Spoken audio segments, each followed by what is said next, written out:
Logistique is a free-to-play mod for Half-Life 2, released on Steam on September 12th, 2020. I'll start off with the stuff I like, and then go to the stuff I don't like. Starting with the maps, now I do like the maps. They look really good for a mod. Now looking at the group that made this Elsewhere experience, it seems they specialize in maps. The only other project they have on Source is a Left 4 Dead 2 map. And I'll give them credit, it looks really good visually. The other work they've done is 2 games, I think they're games, an Unreal 4, one called Paris and Artifacts. So it's safe to assume they probably have a lot of experience with this map making stuff. Ambience is also something worth talking about. It's not the best ambience I've ever heard, but it does a pretty good job. Take a listen.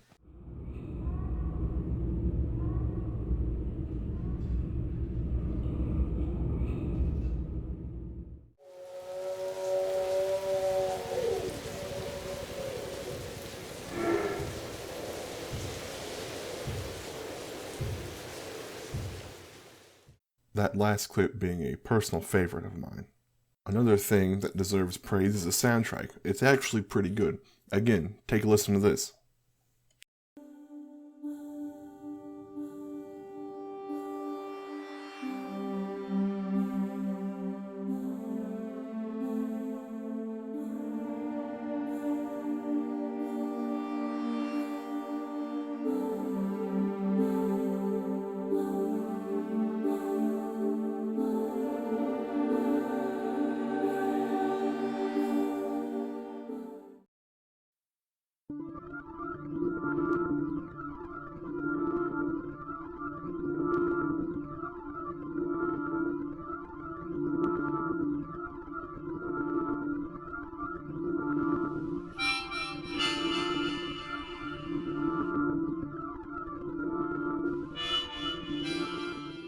Another thing I'll give him credit for is no jump scares. That might be a dumb thing to praise him for, but a lot of Source mods have a bunch of dumb jump scares. Every time I got into one of these dark air vents, I expected one to happen, but it never did. I'm happy. Don't get me wrong, I don't want to see those. I'm happy. Thank you, Logistique. I didn't want to see any of that crap.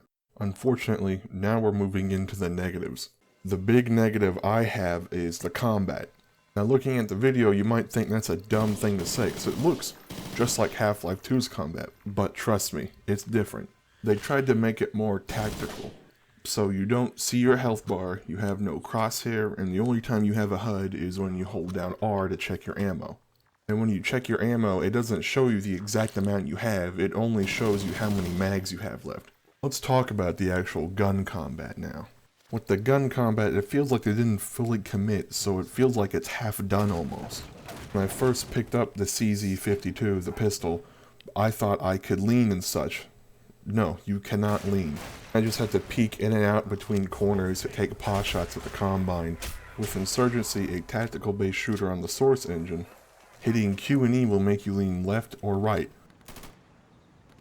Another thing that's kind of half-baked is the reloading. If you hold R, your guy will tell you you have a full mag left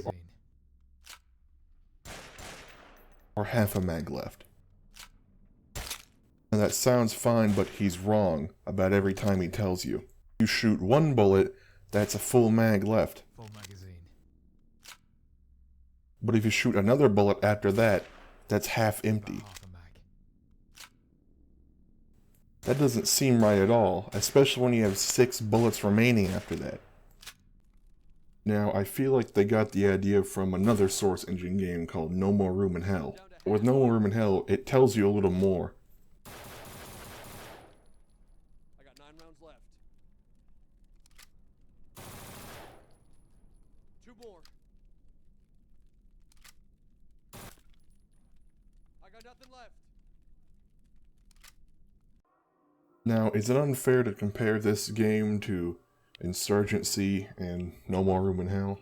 Maybe Insurgency, because I'm pretty sure that had some sort of budget, but not No More Room in Hell, because that was made for free. If it had just gone all out with full tactical gameplay, the leaning on all the works, I think that would have made the game a lot better. Now I'm going to move on and talk about some of the puzzles in the game. The main thing I want to talk about is I was never sure I was really solving some of them right.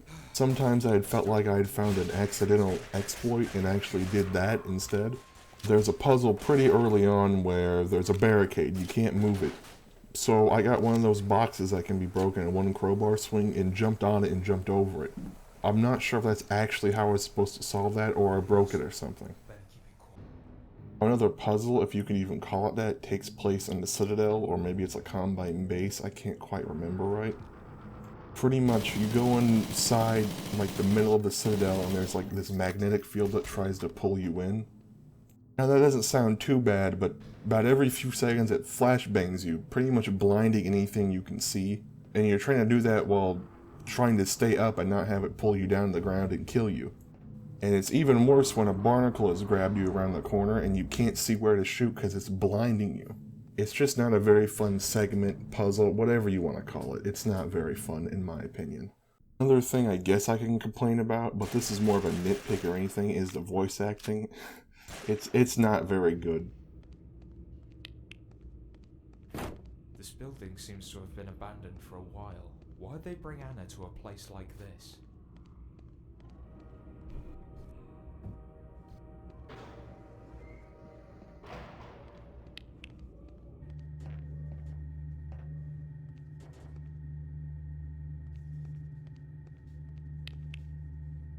What?